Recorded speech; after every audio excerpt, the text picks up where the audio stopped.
Kevin O'Leary is helming with billionaire Frank McCourt. Kevin's here live in studio. Where does your bid stand? Let's just cut to the chase. It's still there, and as far as I know, the only official one handed over to shareholders, American shareholders of ByteDance months ago, and the only one that has been consistently saying we do not want to buy the algorithm because we know it's never going to be for sale. And so let me just set the table for where we're at on this whole situation. If you're a ByteDance shareholder right now, worldwide. Parent of TikTok. Parent of TikTok, very important. This is not a big asset for you. It's less than 10%. And if you're Xi, this is a bargaining chip in the overall discussions you're having with Trump. If it goes dark, he doesn't really care.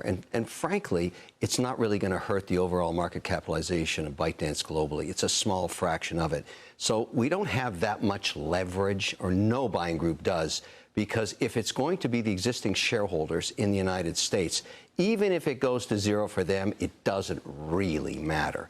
So now you start to ask yourself, why is it there can't be a further extension? Which would be easy, because Trump is not going to be finished negotiating with China on September 17th. No way that's going to happen. There's so many different issues beyond just trade and tariffs. There's IP theft, there's access to markets, there were WTO problems, Chinese access to our capital markets. There's a zillion things.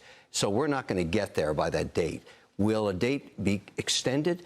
Probably not, and Ludnick said the right thing, because the pressure now from the lawmakers that wrote this law, that have gone through these multiple extensions, I think they've had enough. It is a bipartisan bill that was passed into law. Both sides were very concerned about Americans' data being used in this Chinese website and this platform, and who knows what kind of discord they have been trying to push here in the United States to divide Americans. But that said, I mean, is the president at some point flouting law by not letting it come to its focused point, which is divest or be banned?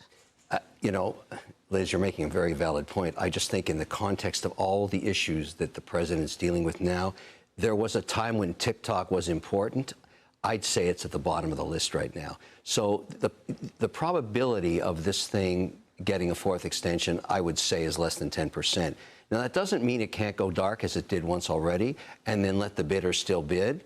But, you know, the value, the dispersion of the accounts, the 172 million accounts, and more important for me as an advocate of small business, is the 7 million businesses that make their living on this. They're going to go to alternate platforms, slowly but surely, so the value will diminish.